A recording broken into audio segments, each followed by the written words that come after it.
What's that I hear at 12 o'clock in the daytime? Church bell ringing. Man, you don't hear no church bell ringing 12 o'clock in the day. Yes, indeed. Somebody must be dead. Ain't nobody dead. Somebody must be dead drunk. No, I think it's a funeral. Hey, look here. I believe there is a funeral. I believe I hear that trombone phone. Hello, hello. Hi, Mr. Funk, correct? Yes, Mr. Mr. Melodious Funk, yes. Hi, Mr. Funk. I am with the new television station in town, KMBA. Excuse me for one moment. I have a call coming in. Hello. Yes, I am on the inside of the omelet. Walk all the way around. Yes, if you would come down the corridor and into yes, I am all the way around the building. You cannot see me. I am doing an interview right now. Yes, I am hiding, kind of, sort of. I'm doing an interview right now with Miss Rose. Miss Rose, yes, Miss Rose. Yes, to the left. Come all the way around. And if you would please keep your voice down. I'm doing a very, very serious interview. All right? I'm sorry to interrupt you, actually. I just happened to see you here and thought I would kind of catch a few words. I heard a rumor that you were going to be in KMBA. Yes. It's a great piece, written by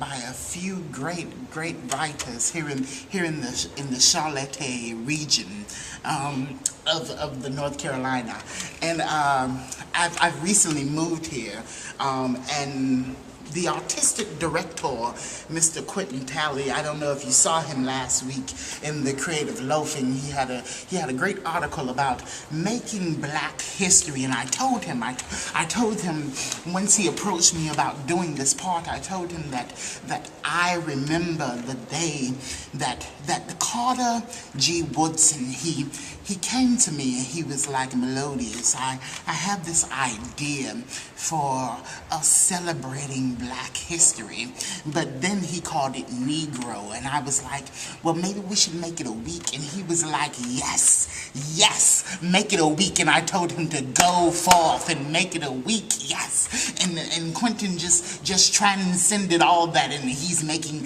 his own black history. It's very, very beautiful, and I just told him that me and Carter were such good friends, and that I helped him along with that. I was just a mere lad when we made Negro Week. I was just a mere lad. I was only 13 years old. Yes. That's interesting. Mr. Funk, can you explain a little bit about what you'll be doing for KMBA? What is KMBA, by the way? KMBA is a testimony to the angst that we as black actors have. As a great poet and orator, I have studied with some of the greats. I remember this one day.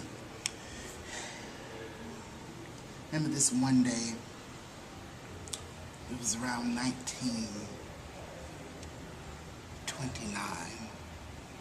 It was a cold winter day. It was on 125th Street.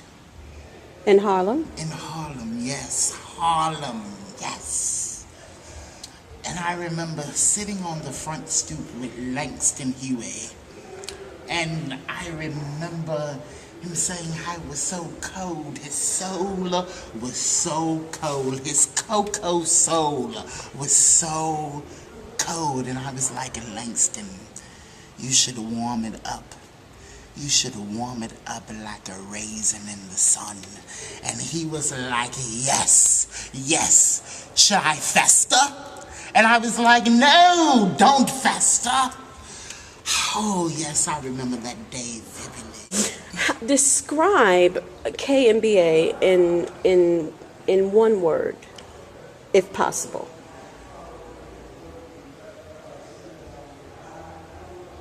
Black.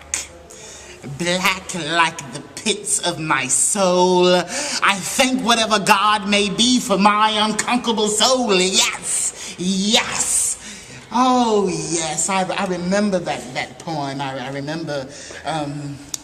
remember talking to who was that lovely young lady. I think her name was Maya Angelou. And I remember telling her, you madam are a phenomenal woman. She was like, me? I was like, yes, that's you. Phenomenal woman. And I was, and she told me all these great things about how she was a bird that was caged, and I was like, well, you should sing. And she was like, but I can't. And I was like, well, do you remember? Do you remember all the things that our ancestors have went through? And I'm sorry, what was the question again? Thank you, Mr. Funk, for your information, and I look forward to your show. I heard it's called The Last Spoken Word. Yes. It's a great piece. Spoken word has taken many leaps and bounds, Mr. Funk, especially because of my tutelage of other poets, and I feel like this is going to be one of the great spoken word pieces of our generation. Mr. Funk. Yes. Thank you. You're welcome. I have one more thing to say. Okay. KMBA, along with Day of Absence. Yes, I forgot to tell you about Day of Absence and Mr. Douglas Turner Ward. Yes. It's a very intricate piece. I remember talking to Douglas, I think it was around 1951, and he was like, I want to start something. And I was like, what would you like to start? He's like, I would like to start something for all those black actors and actresses out there. And I was like, well, you should go for it. And he started the Negro Ensemble Company. And I was like, that was great. We were sitting on the front stoop. We were sitting on the front stoop. It was around 1951, and I was just a mere lad. Excuse me.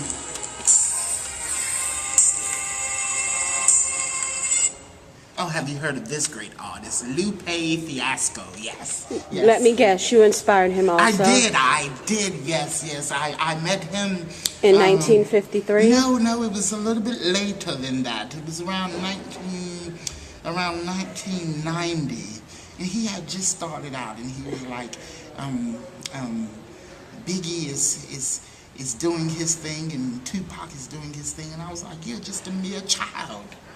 But you can do these things too. You can. And you just told him to kick push? And I told him, yes, to kick push. When there were no other black skaters out there, I said you should push, yes. You should push, yes. Okay. Because we need black skaters out there, yes. Okay, well, Mr. Funk, it's been interesting. I look forward to seeing your performance. And I look forward to seeing you all there. Remember KMBA and Day of Absence, March the 2nd through the 5th, 7 p.m. and 9 p.m.